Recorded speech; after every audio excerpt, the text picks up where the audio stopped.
All right, ladies and gentlemen, it's about that time. It's about that time. It's about that time. What up, y'all? It's your man DJ Daz One in the place to be. What's good, what's good, what's good? Welcome to episode 19 of the Rap Sheet Podcast. And this, ladies and gentlemen, is the last episode of season 1. Wow. 19 episodes, season 1. I gotta give myself a round of applause on that. Yes. Thank you to every single person that made season 1 what it was. So many people: Ed Rock, Easy Money, Black Dollar, Ray Royale, Disciple, Bobby Bishop, Catherine Morris. Oh boy, DJ Rasta Root, DL Rockland, Rex, Radar Ellis, my man DJ C Scott, and anyone else that I'm forgetting right now. Charge it to my head, not my heart. We're gonna close out season 1 though with a bang, and I'm gonna see if my person I'm ready to get on here is ready. Hopefully they are, so we can make things. All right, I think I just sent her an invitation. I did. I'm gonna get her on here. I may have to do this on the other page, perhaps. I see my baby. Hey baby. Hey baby. Hey baby. Hey baby. Hey baby. Hey baby. I gotta act professional right now, but that's just how I am when the missus comes on. I just act giddy. I can't help it. I'm in love. Hey, I see my guest. We're gonna get her on here now. Oh, I can't get her on here because I can't get her on here. I don't know why. Hello, love bug. I'm trying to, hey, Zane, send me a request to go live because I can't send you one for some reason. Not sure why, but I can't. So try to send me one if you can. It says unable to join. Okay. All right. We're going to see if we can do, oh, there we go. There we go. Okay. It won't let me accept it though. Uh-oh. Oh no. It won't let me accept it. Oh, there we go. Okay, now we can. Let's see if this is going to work. Let's see. There she is. Hey. Hey. Yes. Okay. Woo. Goody. All right, ladies and gentlemen, welcome. I gotta be on my best behavior because my lady's watching, so I gotta chill. I can't be too wrong. Ladies and gentlemen, the woman that you see on the screen right now, to me, is a legend. Hey. She is probably one of the best kept secrets that a lot of people have never heard about, but should have heard about. Unless you're in California, then you know not only who she is, but you know her whole entire crew, which added 2 members that I know personally from the city of Boston, but we'll get into that a little later. So I'll just give the backstory real quick. A young man, age of 20, maybe 21, I'm forgetting how old I was at the time. I walked into the gospel store of the church that I was attending, and I came across a CD called Experience. And the group was called Tunnel Rats. And all I remember about this was it was a cover with all these B-boys and B-girls, and spray paint cans were on the cover, and a backdrop of LA. And I'm like, all right, I don't know who these people are, but I like the cover because I love hip-hop, and obviously they are hip-hop. Gotta listen to them, and it just blew my mind to know that the West Coast was repping hard, not only for conscious hip-hop, if you will, but representing the Lord and Savior Jesus Christ through the means of hip-hop. It was unorthodox to a lot of people because it wasn't your typical holy Psalms 14 type of hip-hop. They went deep. and did what underground MCs is supposed to do. But I became a fan very early. And then I got to this one song it was called Got What It Takes. And I hear this lady say, "What up, boy? Why are you tripping on the message sender? Talking about she raps good like hip hop has agenda." Don't ask me how I remember that, but I remember that. I don't know. And from then on, I just became a fan of not only her, but the entire Tunnel Rats crew. Big up to Dax, big up to Jurny, big up to Future Shock, Peach 586, big ups to Dert, big ups to New Breed. Y'all are massive. So, ladies and gentlemen, please, I want you to put your hands together for the one and the only Zane One. Hey! Hey! Yes, yes, yes. How you doing, Zane? Dude, I'm blessed. I'm good. Can you hear me okay? Oh, I can hear you perfectly. Okay. Yeah. Please don't mind me. Yeah, I always tell everyone I have to get my sway on when I do my introductions because that's my way of giving you all your flowers that you so richly deserve. Thanks. I appreciate it. So, welcome. So let's see. Where do we begin? Hip hop. I mean, the female MC. Rare species, of course. Even today, with all the females that are still doing it, it's still a rare species to see female MCs stand out on their own. And like yourself, you fall into a long line of MCs that were a part of an all-male entourage for the most part, like Eve, Lauren, and we could go on and on and on with the names. What made you first fall in love with hip-hop before you even decided to do it as an artist? All I remember is being a kid. I mean, in early 80s, and just being a kid and hearing the music and what it did to my body.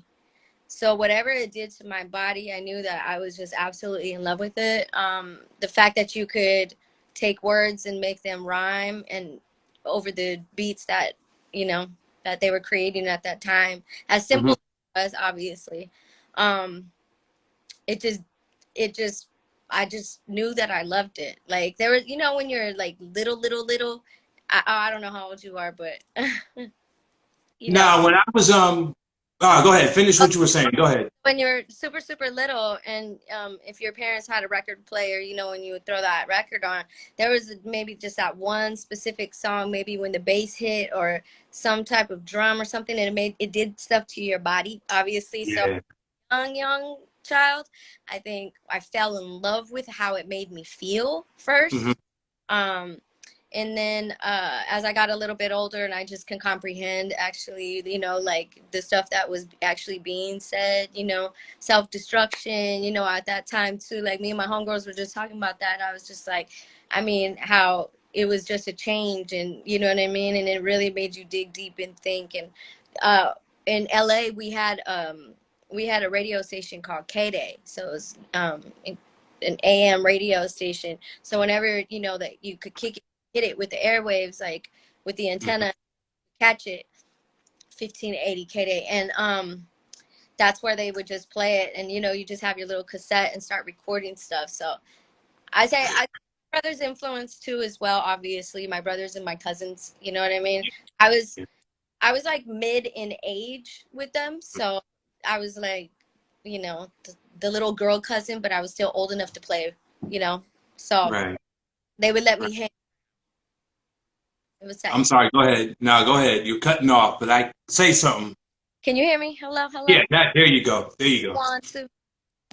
I hear you, honey.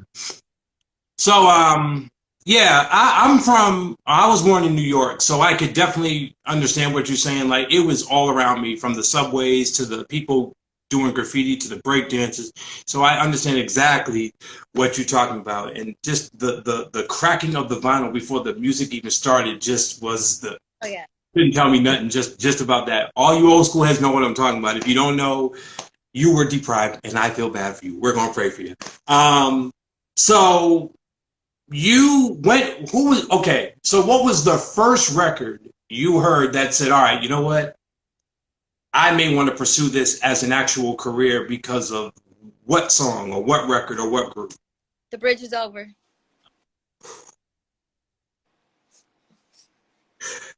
Round of applause for that, please.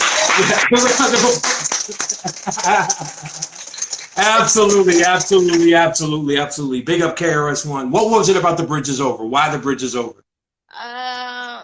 Just the style, and he was just talking that talk, and he just, it was just all up in the cut, everything, like everything, the beat, Hmm.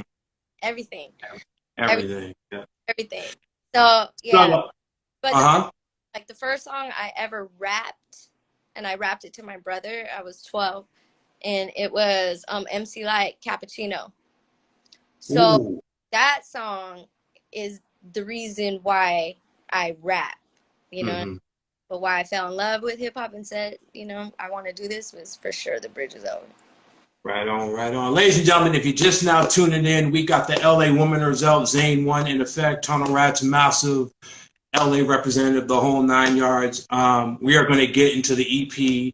We're going to talk about LA woman. We're going to talk about just everything TR. So you mentioned Raphi. And for those who, I'm not Raphi, sorry, Dax, my bad. For those who know who Dax is her older brother.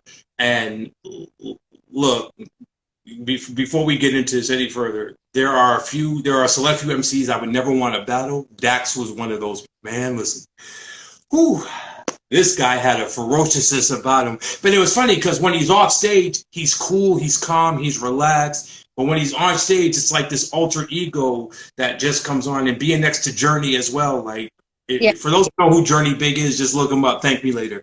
Um, Right. what was it like seeing your brother in the early stages of, I guess, either his career or yours to say, okay, my brother's doing this and it's only right that I join him? What was it about your brother and him getting started that made you even more excited to do this down the line? My brother was a singer first. So he would sing in church, and my brother can sing. So he got runs and all that stuff. So we knew he was incredible at a really, really young age. I think maybe he was 11 or 12, singing in the Mm-hmm. church. But when it was just, I guess maybe it's just I'm like a lucky girl, because I mean, when I rapped that rap, and he threw me in the studio like right away. So it was just around me. You know what I mean? Around me. It was just a normal thing, I guess, just to see somebody write songs. My dad was a songwriter as well, so like watching my brother write raps, and I mean they would break dance too. So it was just a normal thing. So of course, since I was already 12, you know what I mean, I was sixth, seventh grade, and Mm-hmm. I'm already recording songs. It um it was just it was just like it was just like it's gonna happen. If you know what I mean, it's gonna be, it's just a phone call, let's go to the studio. I was already built and trained Mm-hmm. to record, write, hold a mic, have breath control, know the difference between mixing and mastering. We recorded on reel to reel then, so Wow. Yeah. it was just part of me and our relationship. So I guess it wasn't too far of a reach Mm-hmm. for. Absolutely. Um, So Tunnel Rats made a huge impact for not only Christian hip hop, but just hip hop in general on an independent level and a worldwide level. How did the Tunnel Rats first get started? First got started, I believe Raphi is the king of all stories. I mean, in history, so I know he's gonna know the exact way. But as far as I remember, um, early '90s, we all went to Hex's Hip Hop Shop on Melrose, and Mm-hmm. we had a show with other artists that were gonna be there, and it ended up being like Pigeon John. It was Brainwash Projects, Future Shock, Tap Water. Um, a few other. LA Symphony. LA Symphony wasn't LA Symphony then, so Okay.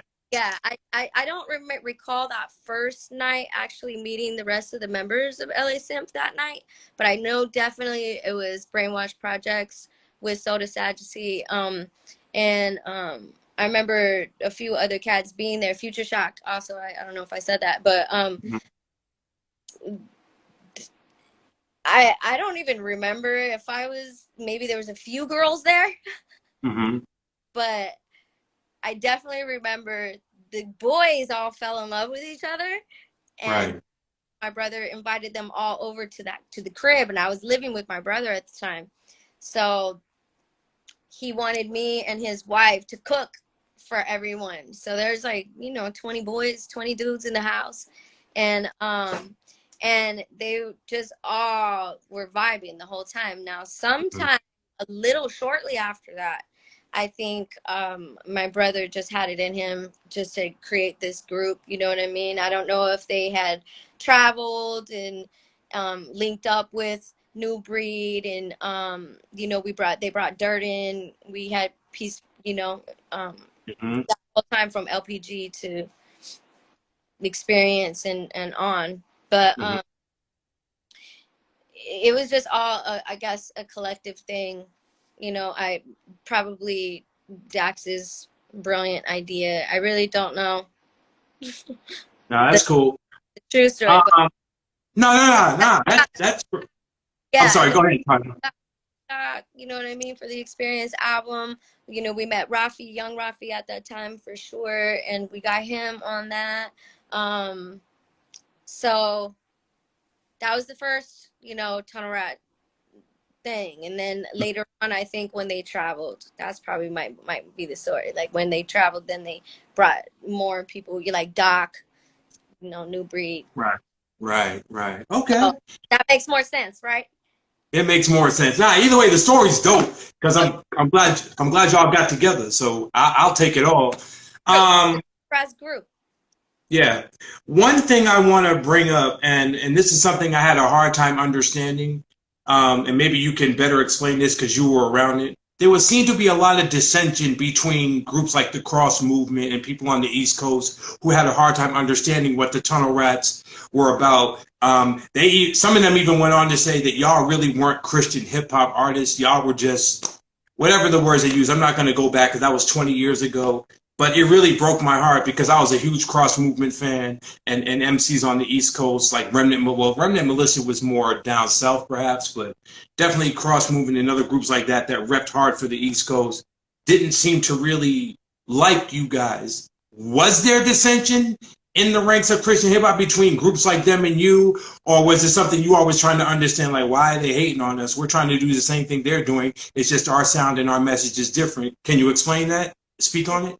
Not at all. Stuff like that I never paid attention to, because hip hop is hip hop, whether it's in the church or not in the church, and there's going to be, the rules still apply. Yeah. There's no biting. Just because we didn't say Jesus a million times in our songs, that's probably the only thing that just upset me. I was still in my later teenage years, super young and and quick with the mouth and thinking I was hard. I think that's the biggest thing is like, we're from LA. Like we think we hard, we know we hard. Like, and if you wanna go there, we're gonna go there. And it was always that type of energy. And the crazy thing about it is, we were all, or at least a few of us in the gifting that they had were extremely spirit filled.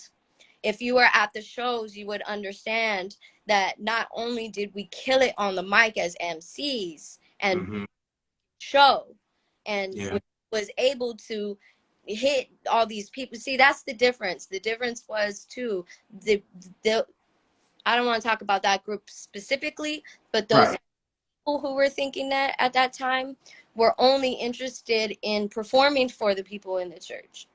Or out on the street. That was the goal. And if you in the street, you gotta know what the street's about, right? And and we never tiptoed off that side. Like people knew, okay, we don't cuss, but we're real ass people. Yeah. Right. We're people. And we're gonna tell you the truth about sex. We're going to tell you the truth about the church. We're going to tell you truth about the Bible and our beliefs in that, and where what stages we're at in our Your walks, journey, right, our journey, right, absolutely, and the ones that were extremely deep into the gifting, they would move and act on that. Like propaganda is one that always says, like, the biggest thing he was taught by us was, we go in, we're the first ones in, we're the last ones to leave. We were always, you know what I mean? So I don't know, East Coast people, you are just, you're all are just different than we are. It doesn't make us better. You know what I yeah, mean? It's just a different, same codes, just different approach. right, So, absolutely, so but the groups wasn't, the groups having beef or whatever, or talking their talk. Was never the problem. It was going out of our way to do the service in the community or in the churches especially, and being mistreated by the pastors and the youth pastors there. You know, right, the crowd and the people loved us, but the higher up, the hierarchy, like those type of people, they always had something to say, like, that devil music, especially right, especially at right, right, right, very right. beginning. They didn't Right. have MCs in the church. They didn't have rappers in the church like that. Yeah, they really didn't, and boy, it's come a long way. Gospel hip hop is so mainstream, and that's a good thing. But I think this like the art of DJing before Serato and all this digital stuff, the true art of it was really just carrying the record crates and really just digging in the crates to play the next record. It's like what you all created back then was so timeless and so monumental that our people in Boston, we called it the true school underground. And that's really just what it truly was, because it was underground hip hop, but it was so true school because we were speaking about the father that created all of us. It was just deeper than just skills and bars and rhymes and compositions. It was a deeper message that we were trying to convey. And like you, we were out there in the streets talking to 5%ers, Israelites, anybody that just would give us just a moment just to engage in conversation. You can have your beliefs, we'll have ours, but we just want to have a friendly, open dialogue. And if we're able to get you to come on over to the Jesus side of life, welcome. If not, next time we see you, it'll be all peace and all love. And that's mainly the message we wanted to direct. But because the Bible says, go out into the world and speak. Don't do it in the safe places where they're already saved. Go out to where the non-converted people are at. And like you, that's the same direct narrative we had back in Boston with Macho and L and everybody. So I can understand that. That was dope. Thank you for sharing that. If you're just now tuning in, ladies and gentlemen, we got Zane One here. This woman is so talented. If you have not heard any of her bars, any of her music, when this interview is done, go listen to LA Woman. Go listen to her verses on all the albums. She has a new EP that we're about to talk about as well. One other thing I want to get into before we get into your projects is I loved the Crewvention event y'all did in the West Coast. Man, listen. Ooh. We have a lot of footage of that. And when I mean we, I mean a lot of my peoples that we weren't there, but I think they got a lot of video footage from Macho and L, and we kept watching it over and over and over again. There was one time where it was you, Elsie, and this lady called Miss Moses. Do you remember this? Whoever this Miss Moses lady was, just, woo! Man, I just wanted to bring that up. That's not the question I had, but I just remember that one moment. But it was good to see the three of y'all from three different areas just come together and just have that one freestyle session that was so dope. What was Crewvention like for you as a West Coast native? Because that's where it was, where all these West Coast Christian MCs came in one big area just to rep the Lord and support everybody. What was that time like for you? That time? Yeah, that event, the Crewvention event itself. That time was amazing. But yeah, I would go way in on that time. But the event was super, super, super dope.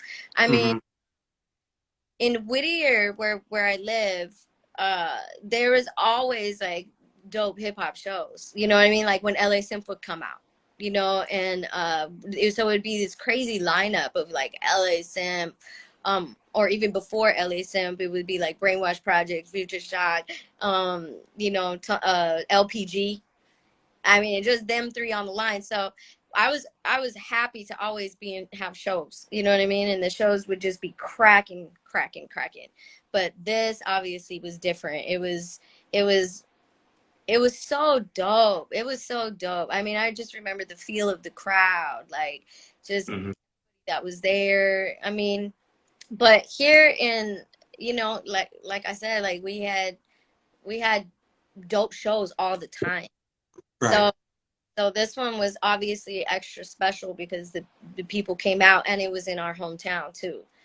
So I mean, just that vibe, that's that stuff that you never want to leave, you know, Right. that stuff that you always remember and crave, you know. Mm-hmm. It felt like that. It felt Yeah, like absolutely.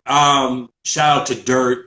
Mark J was there. Sons of Intellect was there. Remnant Militia was there. I mean, so many people. great people that were just there, and it just was like, man. Not only was it good for me just to see MCs that I've already loved prior to that event, but it gave me a chance to see new talent and really just know that there's Christian MCs not only on the East Coast but everywhere, repping the same father with these dope records that I'm still a fan of to this very day. I love Brainwash Projects. I can't speak enough about those two brothers. So thank you for sharing that as well for those that didn't get a chance to know about it. Crewvention, ladies and gentlemen. I'm not sure if there's video footage out there on YouTube, but if it is, definitely look at it. It was a time frame in hip hop history that should never be forgotten. There should be a documentary on it. Surprised that there's not. But I remember the Battlefield LA. That was crazy. I love that too, but we'll get into that a little later. So let's fast forward to 2001. I guess Tunnel Rats, for whatever reason, kind of took a little hiatus, and then you all came back stronger than ever. Like you mentioned, Dert was in it. New Breed joined. Sev Statik was always a member. Peace 586 kind of returned a little bit. What was the reuniting like when you all came into the rat hole? For those that, I'm really showing my age. I remember y'all called it the rat hole. Jeez, I'm getting old. What was it like when everybody came back? Huh? I said my brother. That's what. I know, right? Like, I'm remembering all this. But what was that moment like when you all came back before you started recording? Or what was the vibe like in the room, knowing what you all were about to do with creating Tunnel Vision? Freaking fun, always. Always. I mean, we love each other so much and we can't stand each other at the same time. So it's like, it was the best in the studio. The studio always, I mean, hours and hours and hours spent with these people for a very, very long time. Can you hear me good? Yeah, oh yeah. I'm just looking at who's coming on because I thought I just saw Raphi Henry for a moment, but I could be wrong. James Worthy. Yeah, Robbie. Sorry. Yeah, it's okay. And again, Oh, she froze. She froze. No, don't freeze. Don't freeze. No, no, Zane. I'm going. Okay, there she goes. All right, you were froze for a second. I was like, frozen. Was it a weird face? Yeah, no, you were smiling. Nah, it was a cool face. You were like, Okay, because I was all right. So I was saying finish what you were saying. yeah, no, the studio was so fresh. You know what I mean? Like my mom, my dad, and my brother, like built it with their bare hands, and Raphi and everybody that was there and participated. Dert would be there, making beats in his own room. We had, you know, it was always. Sometimes, when you're in the studio, sometimes it's 3 o'clock in the morning. Like everybody gets frustrated, but as far as the vibe was concerned, you know what I mean. Once we, I think some people might have wrote together, but some people did write separately. We would, pass along the track, like, okay, you got 8 bars here, you got 16 here. This is what it's about, blah blah blah.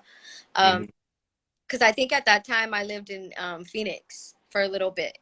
So oh wow. Okay. yeah, when I came back home, I recorded, But I was exciting. That was always fun, hysterical, man. Yeah. I'm just looking at your face right now, like going back, and I'm like, man, I can just see the joy on your face. Like I'm around. This is the family that I started with, and here we are again with new members, new energy, but we're still going out and letting people know that we never left. Right. We're still here, but we got something new to share with y'all. And when I bought the album, I mean, first I was excited first and foremost because Macho and Elsie were on it, and that's my family for forever. I think I've known them for about 30 years now, just about. And to see that people from my hood, my city, make it on that platform, I'm like, man, this is such a joy for them to fit right in with these heroes that I already have loved. It was just a perfect marriage. So thank y'all for letting Boston get a taste of what it's like to rep. But I love the excitement on your face just talking about it now, even though it's been some time since that moment. But thank you for sharing that as well. Now let's focus on Zayn. So after that was done, did LA Woman come out while y'all recording this, or did you drop LA Woman after Tunnel Vision? Oh no, way after. Okay. In between that, I had a whole band. Wow. I had a band with like another group that we started, and it was called Saturday Night Freestyle, and it was a whole horn section, live music type thing. So when we had the Rat Hole, I would record with that group as well, or we would perform all around, you know. Right. But I think that when I felt the writing where I was in my mindset in my writing at that time, and how it worked dealing with the whole band, a little bit more confident in pushing the idea of doing a solo album. Okay. Yeah, I felt like I was already on my path, and I was kind of even though I was in a group, I already knew, like, I kind of knew how to move and maneuver, where I was like, you know what, I think I could do this. I think I'm confident enough that I could finally, like, follow my heart and do something dolo, you know? Right. Yeah, and I'm glad that you did, because it's one thing to spread your messages through the rhymes that you wrote with the fellas, but as a sister of Christ and a female MC, I'm sure you have your own stories, because you have an audience probably full of women from all different ages and ethnic backgrounds and everything in between that are looking for, how can I say it, are looking for that vibe where they can have that experience with you, like as if you're sitting in the room next to them having a conversation. And I know that's very important to you. Going into LA Woman, what were some of the issues that you wanted to tackle and through the songs that you were making? Share with that a little bit.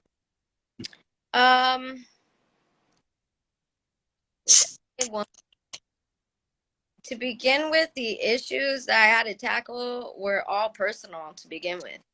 The fact that I did want to do something solo, I had to take it from the men that were in my life it was not very supportive at all, and it was really shocking, right? Despite that, I still continued. So Dert came to my crib, because actually it started with Dert. I think there was like some type of message thing that was online, like when the internet just started, and it was like a chat thing or whatever. And I saw him post, somebody asked him a question to some degree of who would you want to do an album with, and he said Jurny and Zayn, and I was like, let's do it, you know what I mean? And then he was serious about it, so he was just like, okay. He came up and he came and went through all my wax, and I was giving him like all my favorite songs. And what he did for LA Woman was he flipped all those songs, that especially the one, I mean, he did more than I expected, but the beats he made out of the wax that I lent him, stuff that he made. Wow. You know, he did that to me. He delivered at that time. at the time I was still married, and it was a huge problem, me doing this. So I just continued to write. And whatever, you know, came out during that time was all a product of that. It was, you know, torment. it was hard. It was really hard. It wasn't like, hey, little butterfly, like, let's go, let's see where you're going, you know, let's see how you're gonna do this. It was a push. It was a push, and I'm glad that I had those experiences, even just with Dert, you know, that the recording, like in his little apartment, in the, you know, in the closet, you know, we did the whole closet, you know, the whole thing. And since Raphi was the only, Peace and Raphi kind of were the only, you know, engineers that recorded me, it was dope to see how well me and him were gonna vibe, you know. And it was a beautiful experience. And gradually, as that time progressed, I had got separated, then ended up getting divorced. So as far as the songs are concerned, obviously I try not to put too much out there, but you know, I'm writing about my life. I'm writing about, you know, my personal situations. So we added that song with Propaganda with the Give Mama a Kiss, you know what I mean, later on, because that album was actually sitting on my living room table for like a year. It was just there. I didn't even know what I was gonna do. And Prop was just like, come on, Zayn, come on, Zayn. And at that time, he was such an influential, like it wouldn't happen if it wasn't for him pushing, you know, released on Audio Sketchbook. Big up my homie Cesar and everybody from San Diego, all Future Shocked, you know, everybody. But Prop was like, nah, we're doing this. Like, give me your album. We're doing this. Like, we gonna do it. And I was so new at being, you know, single mom that I really, you know, was pushed into, not like I wasn't already doing it, but it was it's different when you're alone. So, you know, the album did just sit there. I wasn't very motivated to, at that time. That's what I regret, like learning more about the business. You know, my brother, everybody always handled it, you know, and I was just completely ignorant with that stuff. I'm still learning. I still absolutely don't know. You know, if it, like I said, if it wasn't for Prop like pushing me, and then I was learning all the way along the way, like, oh, okay, question this, ask these questions. You should have this paperwork. What's up with this? Like, oh, there's ASCAP and BMI. You know what I mean? Like, just Wow. I'm sorry. I'm just listening to you explain this, and I'm still stuck in my head. I'm like, wait, you were going through a divorce and all that during this whole damn. Like, yeah. where did your I know you kind of touched on it already a little bit, but where did you, when you needed strength and, you know, Dert and everybody wasn't around you, where did you find inner strength to say, I'm going to see the finish line on this? Where did the finish line come from? I know Jesus is the head of all that, but aside from that, like, where did you go to find strength? Was it in a book? Was it through prayer? Was it through just being around friends? How did you ignore what was happening to put this out, because you know that there's someone out there who needed to hear it? What was the motivation behind that? I think when I was so brokenhearted with the fact that I had to fight for it, I thought it was just going to be a given. I thought it was going to be oh yeah, and there be as much encouragement as you know, usually I give. I thought it was just going to be like, I didn't think it was going to be such an issue, such a problem, such a feeling of danger for some, for somebody else, or jealousy, or just, I mean, stupid, who knows? But definitely the women around me, Mm-hmm. fight. Yeah. Don't let it get to you. All right, cry it out, get upset, but get it done. Right. And their intentions, their reasoning behind it has nothing to do with you. You're gonna be fine. Let it go. Keep going, keep going, keep going. So it did require a lot of strength. It did require, and I just it just Hmm. I definitely needed to express myself in that way. And Mm-hmm. just making those appointments to record and get it done, and record and get it done. It was I just knew in my heart I had to do it. So Yeah. I was have to endure what I needed to endure. It just wasn't expected. Wow. Amen. Yeah. This just got real. Amen and amen. Ladies and gentlemen, if you're just now tuning in, we got Zane One here representing the city of LA, Tunnel Rats Militia. And now we're just getting real. Like I'm just learning new things about her. This is crazy. So let's talk now about the latest album that just came out in March. That's What She Said. Ooh, the title alone is powerful enough. Right. Where did the title come from? Why that title?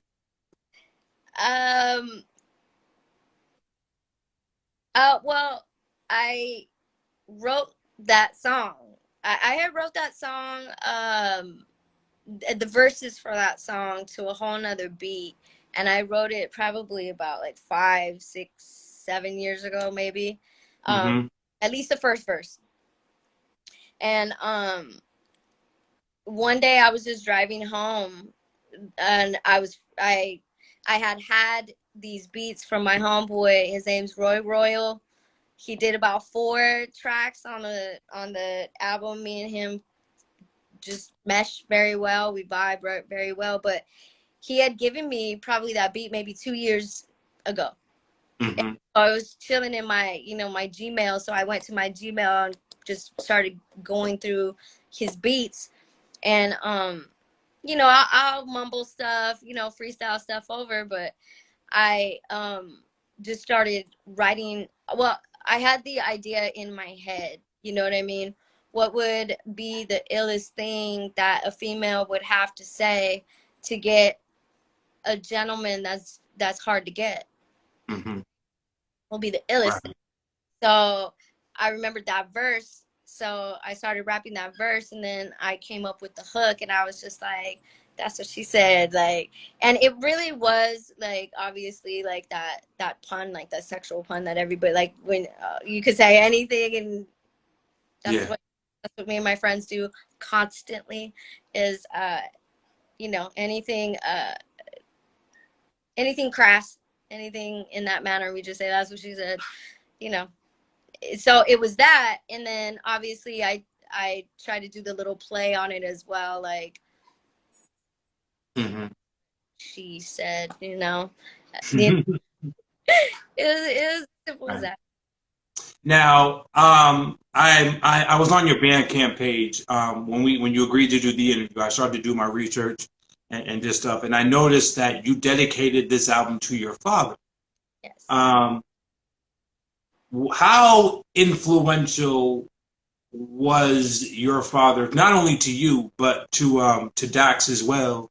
Not only in the music game, but just in like what were some of the life lessons that your father taught you that you still either hold inside your heart to this day, or values you still live by? What were some of those values, and why is it important to you that you dedicate this album to your father? The biggest one that affected me the most is that he definitely was a finisher. When he said he was going to do something, he did it, and he did it to completion, and he did it well. He was a master at so many different things. So when I lacked that part in my life. You know, I use every excuse being a teenage mom. I use every excuse being a single mother. I used every excuse to, you know what I mean? Like, little Mexican girl from LA, broke, poor, you know, that poor mentality, definitely, um, just manipulation, stuff like that, like deep, deep stuff that I used every excuse not to finish, not to my word. And even though I tried to do my best, it just wasn't the goal, I guess. You know, some people have it, some people don't.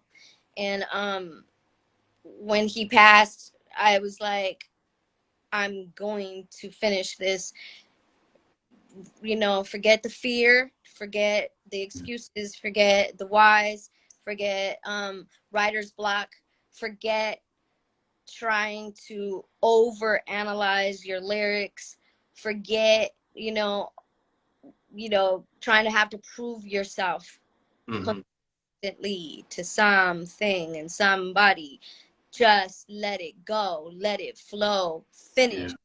And I think this time, like, that is coming out of my own pocket, that I'm like, oh, I'm paying for the studio, you know what I mean, like, I was mentally prepared. Like, when, Pigeon John asked me to record a song, so I said, you know what, on me. So he was like, hey, when are you gonna record it? Hey, are you gonna go? And I was like, you know what, I have those other songs that I wrote, and I memorized them already, so might as well, if I'm getting the studio for 4 hours, let me just bust it, Right. And the feeling the pure feeling of joy of just having that integrity and feeling accomplished to mark something off of the list.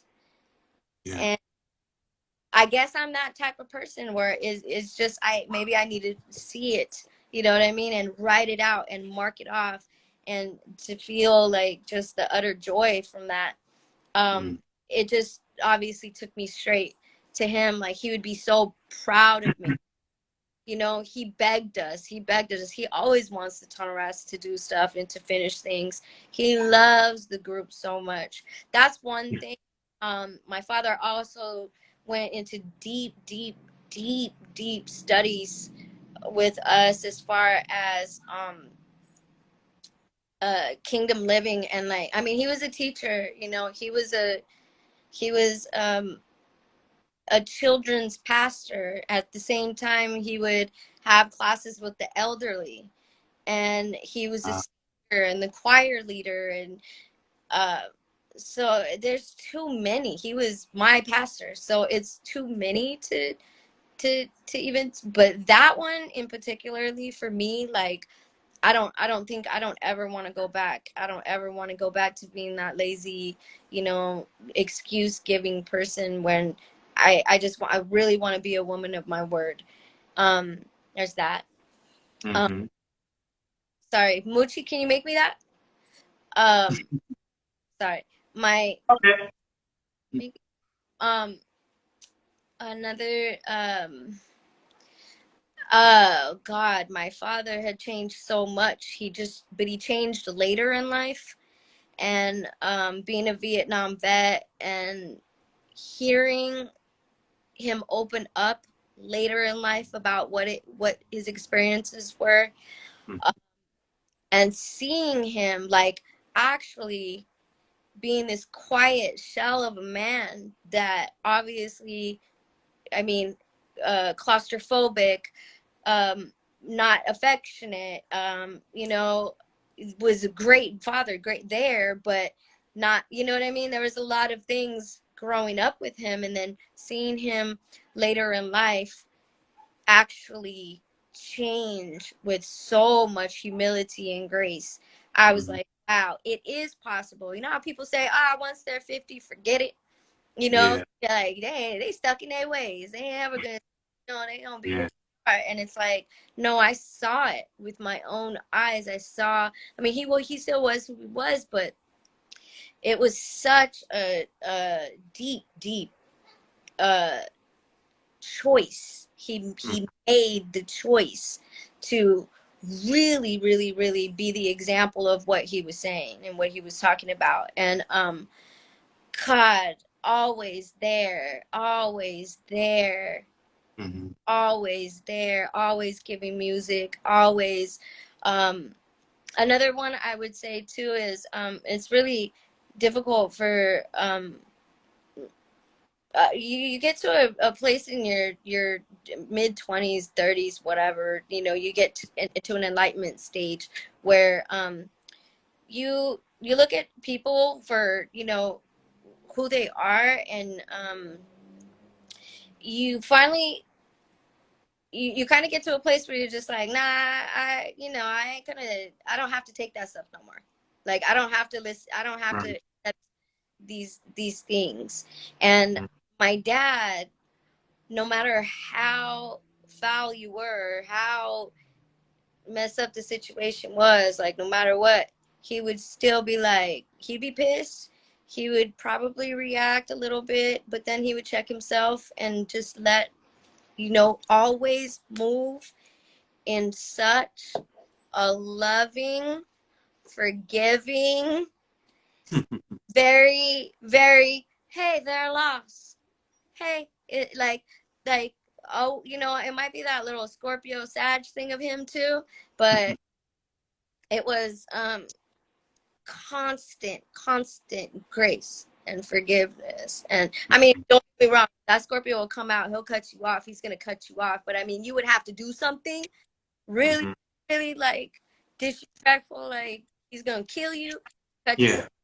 And he probably had to fight that consistently. But what he showed us as a family, what he showed us, you know, was just let it go. And I think that's where Black Sheep comes in. That was probably the last song I recorded. That was the last song, and it's a trip how that one came up. Wow. Those are a few. Wow. Whew. I wasn't ready for all of these stories. I love it though, don't get me wrong. Wow. Ladies and gentlemen, if you're just now tuning in, we got the very transparent Zane One live on the Raphi podcast, just speaking from her heart right now. That's what she said is available right now. Bandcamp, all platforms, however you get your music, please support this album. I bought it, ladies and gentlemen. Hey, thank you. I could have easily just said, hey, let me hear a few records. I'm like, nah. I'm from the era where I still go out and purchase music as a DJ. I still feel, because you took the time and the money to make it, it's the least we could do in return. So thank you for creating it, and thank you for keeping the energy alive, not only for the Tunnel Rats, but just more or less for yourself, because I told you when we first spoke, you were one of the first female MCs in the Christian hip-hop world that I really listened to. I think there was maybe one or two others. L Rock was one of them, and I forgot who the third one was, but you were one of the first that I got to hear and really just said, you know what, I'm going to ride with this woman because she got bars, and I just love the way she spits. But hearing your story now, I mean, even a deeper appreciation away from the music, just hearing you talk and letting your soul take flight is just really dope. So I'm glad that you're being transparent, and I got you.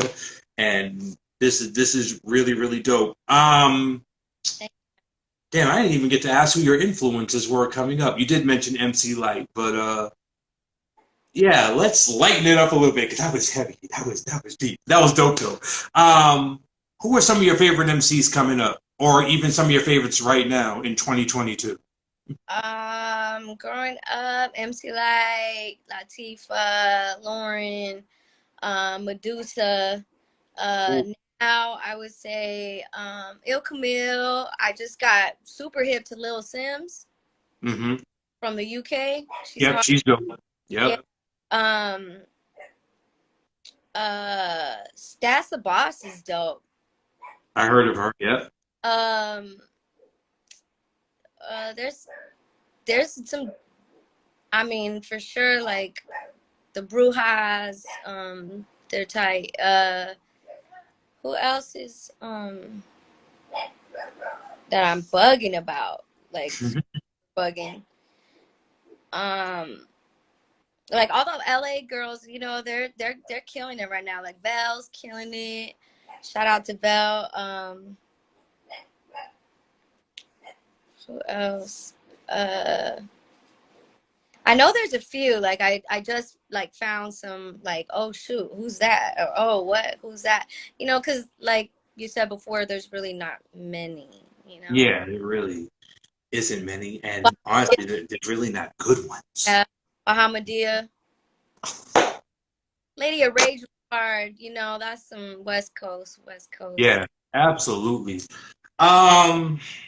What can I say before we close out? I know I had one or two questions left. I just don't know. Well, this is probably a question you get a lot, but as a fan, I'm going to ask of it anyway. And this may be just wishful thinking, but I'm gonna do it anyway. Is there any possible way we could get some type of TR reunion somewhere down the line? She's like, your guess is as good as mine. I wish. I mean, yeah. So do I. I think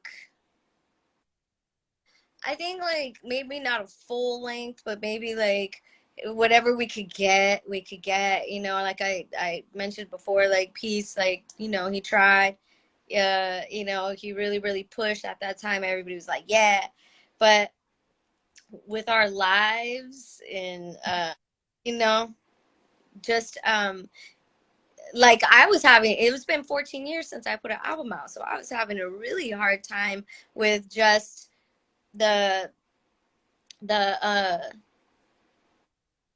writing just on my own.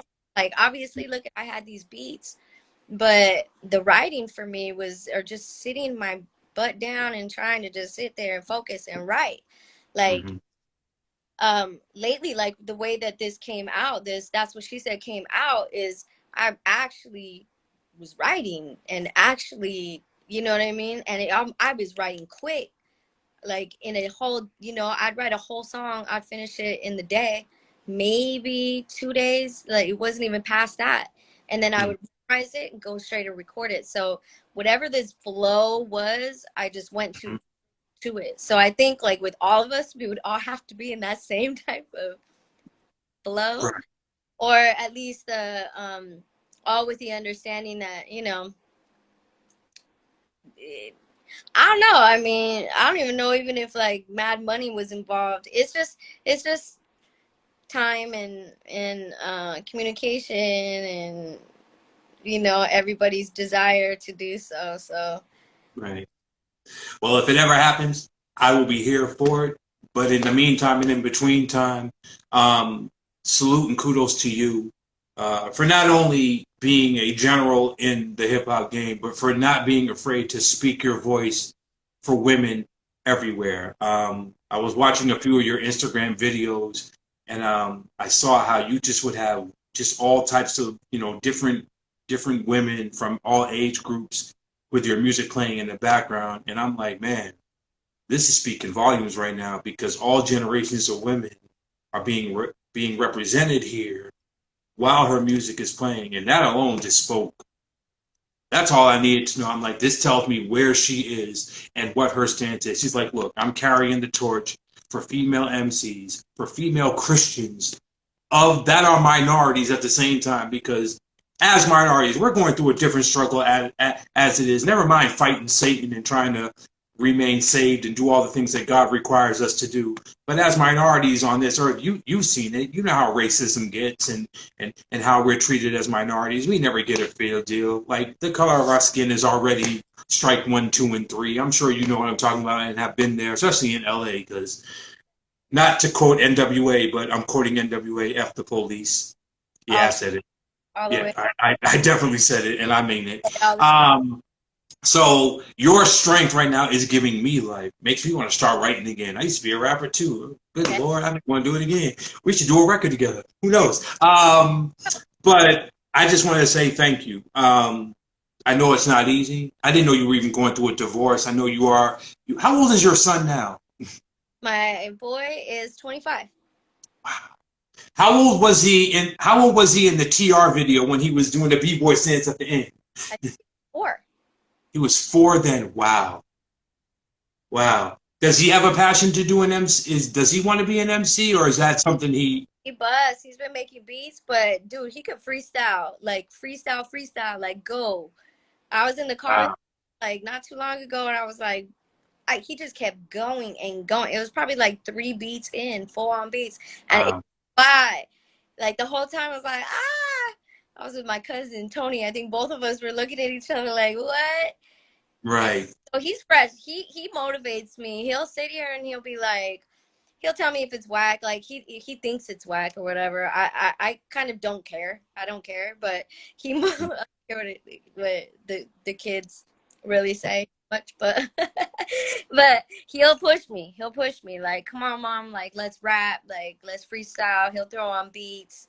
He's like my little writer. Has he?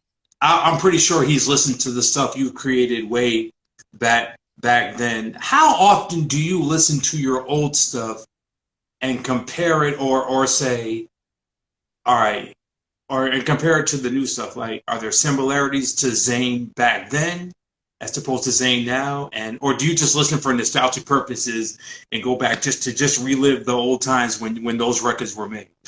Probably just the nostalgic purposes. I definitely not the same person as I was with LA Woman. I felt like this one I said for sure I ain't singing at all. I just want to rap. I want to rap Yeah. my that's what it is. Like I don't want no I don't it sucks because the beats that I was getting that I was asking for, you know, maybe because I am a female too, some of the producers were sending me the most prettiest stuff. And it's really hard. Like I know I always see these memes with producers where it's like, you know, you're trying to explain to them what you want and they're looking at you like you're crazy, but it's like we can't speak the same language as you, so we're trying to say, oh, make it sound like a Griselda beat. Make it sound like it's dirty and loopy and crunchy and like, you know what I mean? Like it's hard to explain what you're looking for. And Right. what I was receiving was like the most prettiest, sweetest, softest stuff. And I was getting a little kind of sad about it because I was like, dang, like I want that hardcore this. Like, do you know who I am? Do you know my crew? is that what you think of me? I think I'm hard. Like I think I'm Right. up. So and then I had to like I got checked because I was like, oh wait a minute, but LA Woman was nothing but singing, you know what I mean? I mean there's some hard songs on there, but I mean I did a lot of singing on there. Mm-hmm. I was just like, no singing. I just want to rap and I want to rap. I just want to bust. I want to bust over like even just empty beat. Just let me style out on this stuff. Like let me get open. And the beats were chosen specifically for that same vibe. I was going for a certain vibe. I knew when I was coming towards the end what exactly how I wanted it to be. And Peace came through, you know, with Fucks With Me and that end song. So Yeah. Yeah. that one. So, I'm sorry. Go on. Okay. So, in closing, when it's all said and done, you walk away from the mic, you're satisfied with everything you put out. What do you want your legacy to be when it's all said and done? Musically? In any way you want to answer that. What do I want my legacy to be? Oh. See, there's a lot of negative self-talk.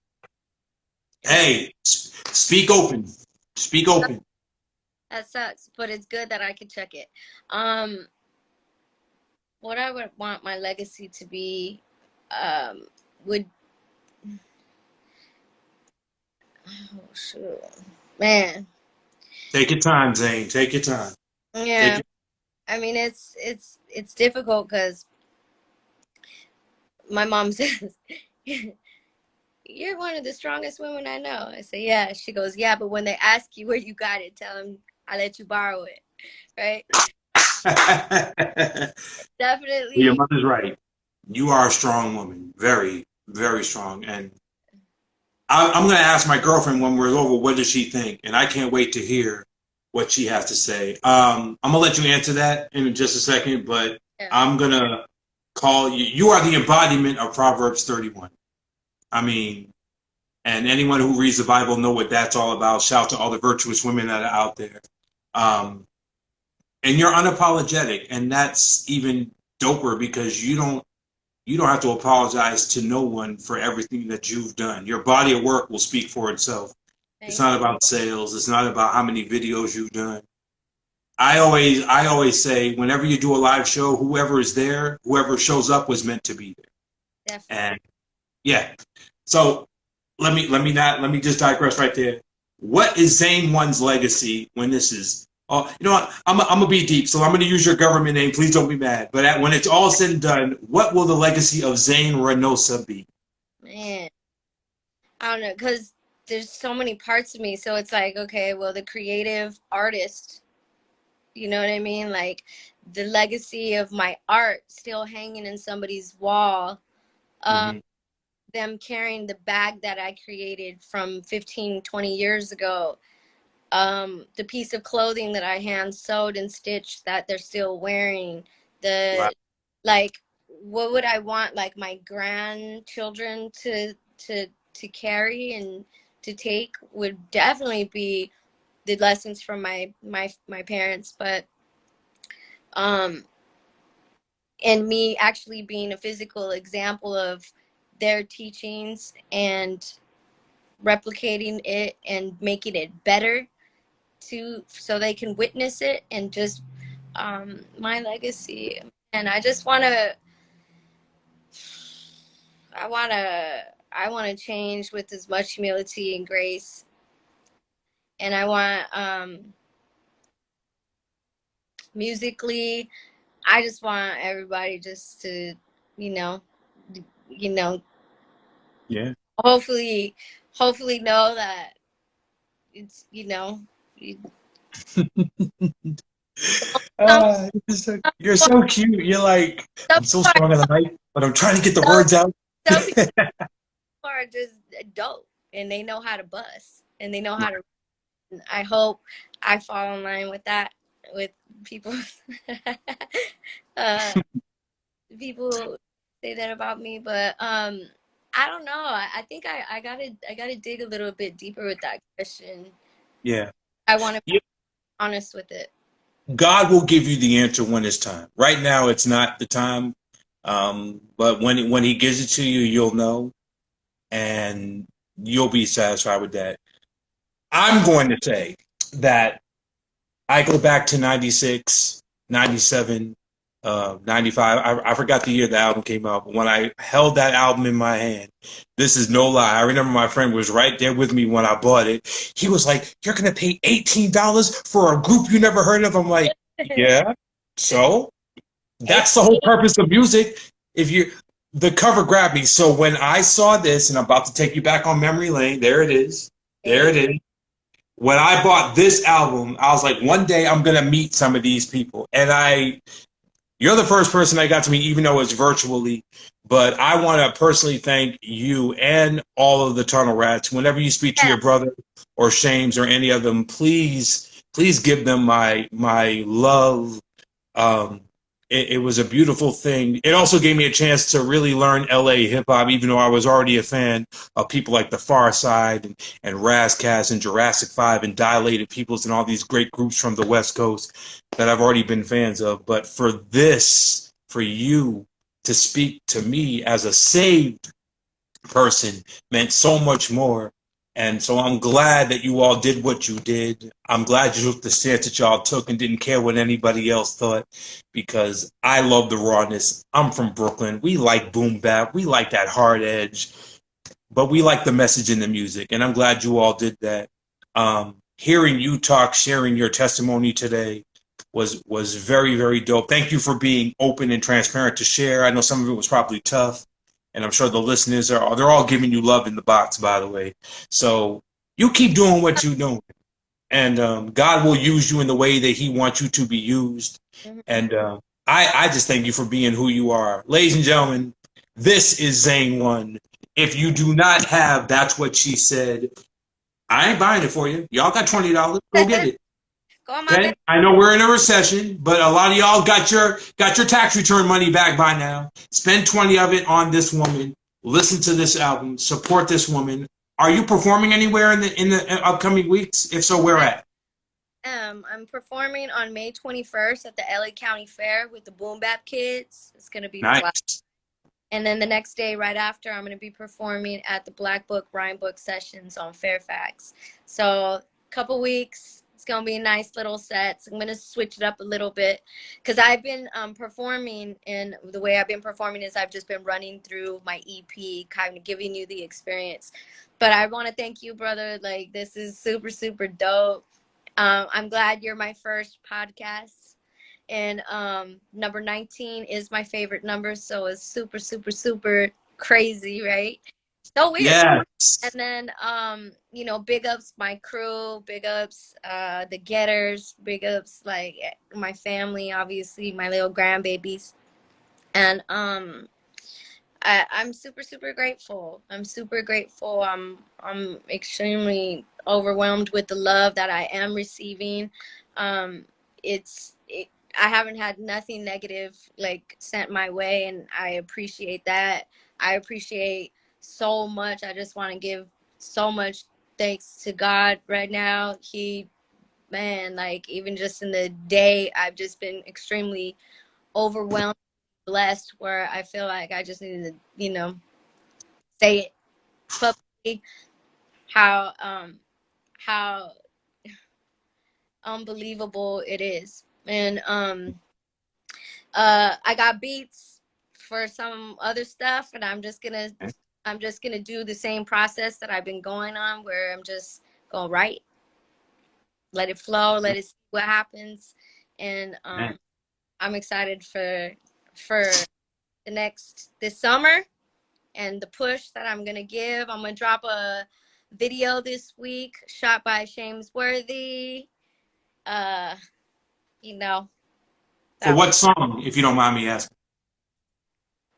Or is that a secret? Yeah, Okay. with Peace. I'll find out when it happens. Just let me know. Shoot me a text. Let me know what's coming, and I'll wait for it. Father, in the name of Jesus, we want to thank you for this time, allowing you to let Zayn just speak from her heart and her mind and her soul, allowing her to speak on things that were very tough in her life that she was just able to endure and press towards the mark to bring her to this moment for this time and in this space. Father, as we leave this interview, we do not leave your presence. Use her in any way that you see fit to use her. But while you're using her, Lord, please keep her safe to where she goes from point A to point B. Keep the people around her safe. And if there's anyone out there that is persecuting her, just know that's how they treated you. And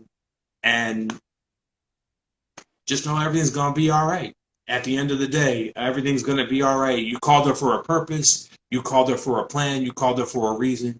And she's accepted that calling since 1996 and has not turned back, not only as a hip-hop MC, but as a mother, as just a strong woman of Christ, a strong woman, a strong Mexican woman, a strong woman of hip-hop, a strong woman of favor, of courage, and of heroism in the best way I could think of possible.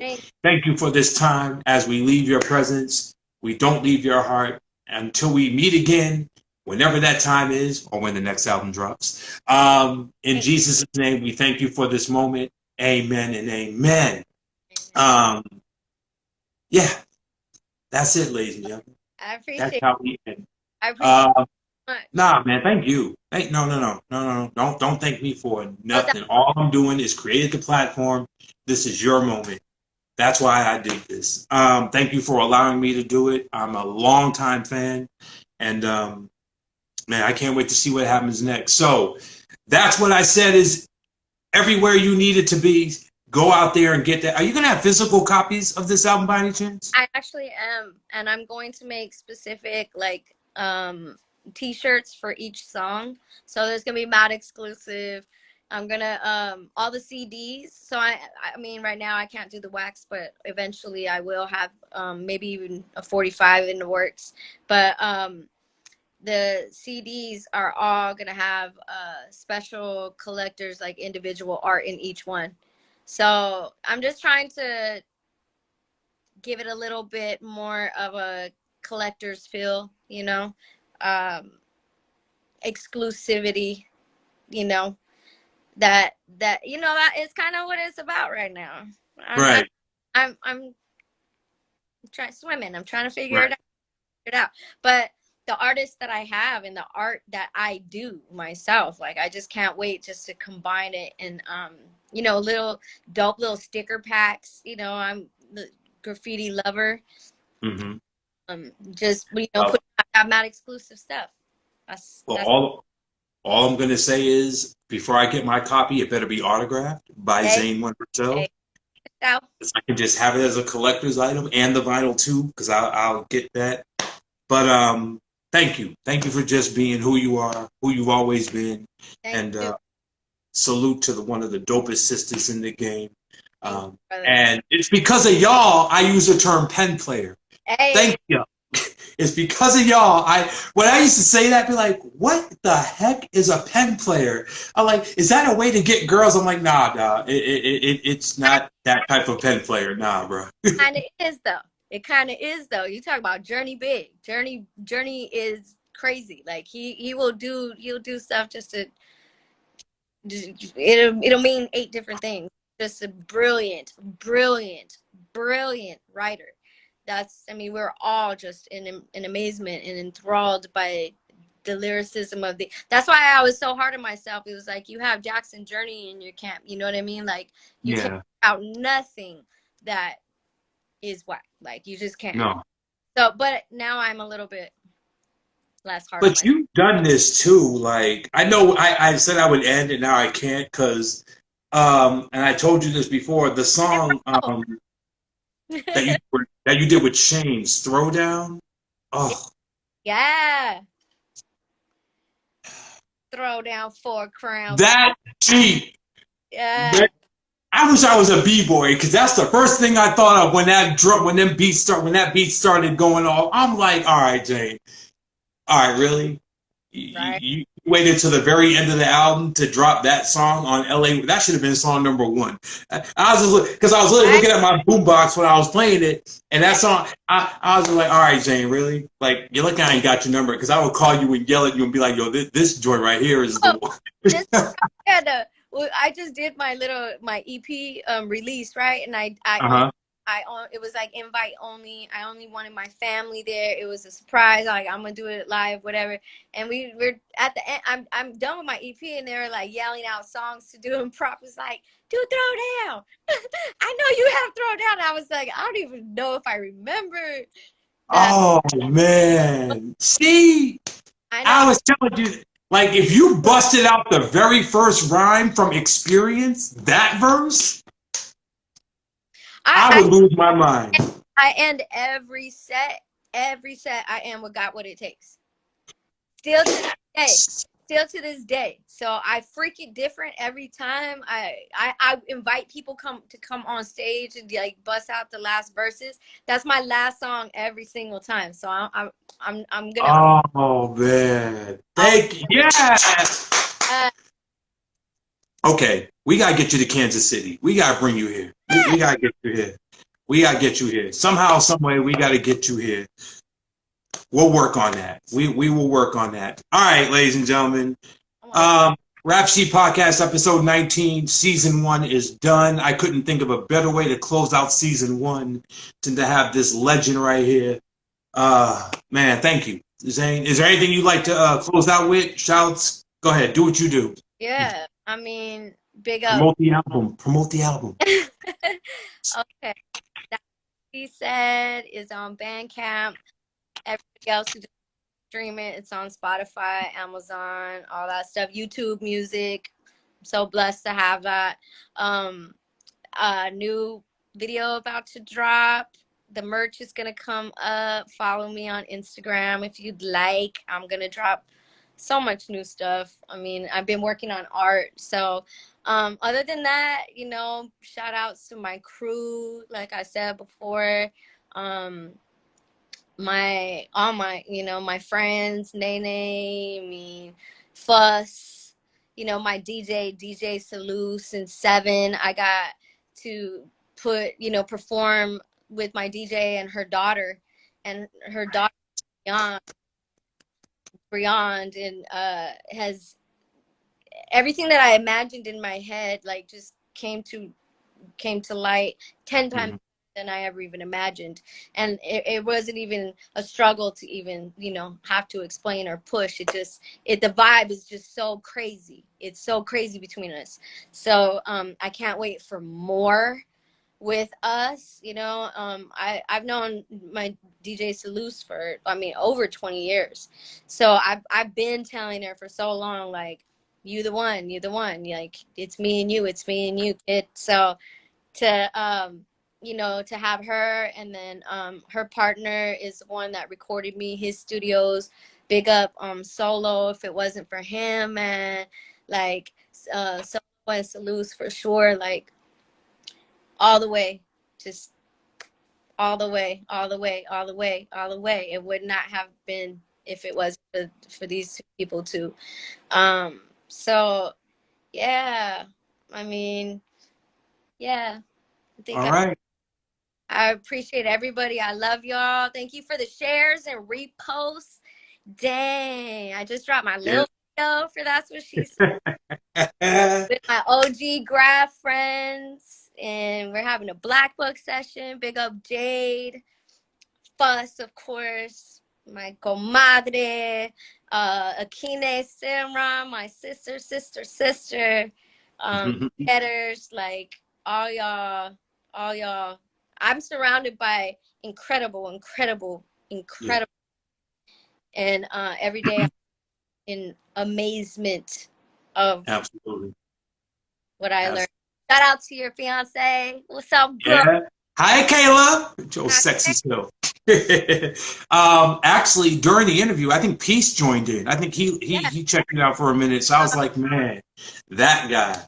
Oh Lord! If y'all know anything about Peace 586, strongly check out his music too. Lessons of Worship is still my favorite song from him. That record, man. Yeah, it definitely was. The Risen Sun. That's the name of the album. Go get it if it's still available. So yeah. Shout out Future Shock. He's here. There he is. Shout out. Can we bring you up? Hey, Peace, can we bring you on camera? Do you mind? If it's okay with Zayn. Do you mind? I don't mind. Let's see if we can bring this guy up. I want to bring him up. Let's see if we can. All right, I'm going to invite him just real fast. I just invited him. Let's see if he can come up for a second. Come on. Renee. This will be dope. There we go. Yeah. Brother Peace 586, how you doing, fam? I'm good. All right. I was just telling Zayn in the beginning, listening to y'all at the Tunnel Rat Collective back in '96 was just dope for me because it gave me a chance to listen to, because I was just being introduced to Christian hip hop at that time, and you guys brought something that was, first of all, different, but I knew it would raise a lot of eyebrows, and that's the reason why I fell in love with it, because I love the creativity in hip hop to this very day, and I want to thank y'all for being unapologetic with the music y'all made and the message you all sent. I heard it loud and clear, and I thank y'all for your ministry. I thank y'all for everything that you did, and salute to y'all for the last 25 plus years. You all have been a mainstay in my everyday life, just listening to records that I grew up listening to and know word for word, and just felt the emotion of the records y'all did. So I thank you very, very much. Well, that's good. Good luck. I'm just supporting my sister. Absolutely.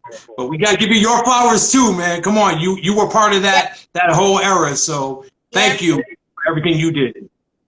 Thank you. Those were some great times. I mean, Zane was there. What was you, like 12 years old, Zane, when we was doing that? Yes. Yeah, no, I mean, Those are good times. I really don't like talking about the past not because I don't know, I understand what it means, you know, I understand what happened, but I'm more about living right now and moving forward. Right. I understand the value and I understand what it did for many people worldwide. Yeah. But I'm here for that young lady right there. Right on. And what she's doing right now is amazing. Just continuing the process and just finishing what she started. Mm-hmm. And that's what I want to be a part of. Just that movement. You know, what we did was great. What we're doing is greater. So Right. that's why I'm here, just watching y'all. Absolutely. Family is everything. And at the end of the day, regardless whether it's music or just everyday life, you all are a family. So Right. I'm sure she appreciates it. We all appreciate it. And yeah, salute to you, salute to your family and friends and everybody. I appreciate you. Wait till you see our new video, though. Oh, Hey. she won't even tell me what the song is. I'm like, but I'll wait. I'll wait. Perfect is a song that Renee, made the beat to. So. Oh, shoot. Oh, I'm excited. Can't wait. Yeah. All right, guys. Well, ladies and gentlemen, this concludes Rap Sheet Podcast episode 19. Shout out to Zayn. Shout out to Peach 586. Hey. Ton of rats all day. Hip hop all day. Adulthood all day. Right. And that's it, ladies and gentlemen. Zayn, thank you. And once again, just promote the album real quick, and then we'll sign off. One last time. Go. That's what she said. It's on Bandcamp, Zane One, and you can find me on YouTube, Spotify, Amazon, Apple, all that good stuff. New videos dropping. My Instagram is Zane Marie, and I love y'all. I love you so much. Thank you so much. All right, y'all. Everyone enjoy your weekend. Happy Cinco de Mayo. I know it's a little early, but we're saying it anyway. And we'll catch y'all again next week. DJ Cool, a.k.a. Let Me Clear My Throat, will be my guest. Stay tuned for that. And thank you, Zane One. Once again, be blessed. Have a great weekend. Kill those shows. And we're going to talk sometime. We're going to get you up here in Kansas City so you can share your message with the folks here. And food on me. Gotcha. Ooh, please. You eat barbecue, right? You're cool. Give me that. Okay. All of it. That's it. That's all we need to know. We got you. All right, Zane. I'll talk to you later. Thank you. Peace. Peace and love. Blessings. That's it.